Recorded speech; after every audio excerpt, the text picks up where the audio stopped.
Hey everyone, this is Zachary Rathorn. I thought I would throw together a quick video to share my experiences going through and creating this piece of research, this systematic review on the effect of health coaching delivered by PTs that just came out in PTJ. So I thought I would share first a few things that I learned, and then second, what are some key takeaways from this piece of research. So the first thing that I learned, and this is going to sound obvious to anybody who's been doing research for a period of time, is wow, research is hard. When I came into this, I figured that a systematic review would be the easiest type of research to be conducting. Boy, was I wrong. What I learned along the way was, especially with this study, synthesizing the results of these studies together is really challenging. These studies are very different. They have different countries, different populations, different interventions, different outcomes. Finding the points of similarity and difference between the studies was a real challenge for me, but I hope that the final product represents at least a good effort at making some sense of it. The second thing that I learned out of this project was that when I write manuscripts, from now on, detail reigns supreme. Behavioral interventions are challenging at best to describe and to standardize and to employ, but many authors that we read did not report training programs for the coaching in any kind of level of detail that was sufficient to replicate them. Now that became a real challenge because what I had to judge was, okay, is what is taking place truly a coaching model, or is it just education? So for me, with that definition of health coaching, that became a very difficult piece to figure out. The third thing I was surprised by and learned was I was encouraged at how many trials we were able to include in this review.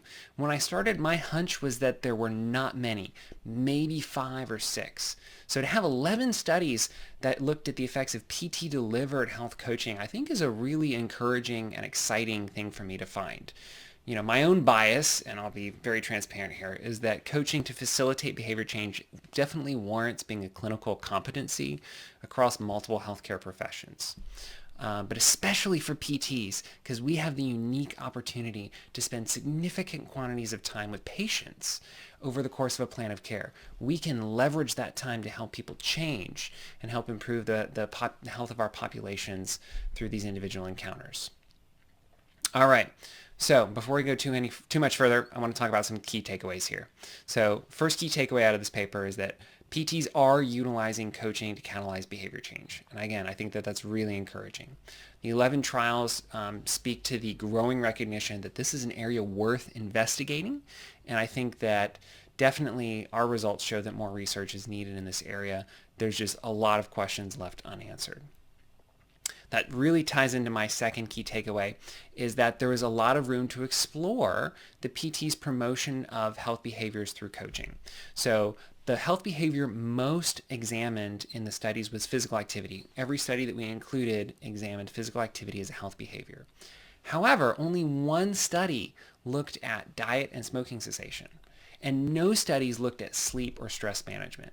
So to me, when you're only looking at 1 out of maybe 5 priority areas that have been identified for PTs to engage in, there's a lot of room for growth here. The third thing that I've learned and that I think is a takeaway from this paper is that standardization in terminology is very important.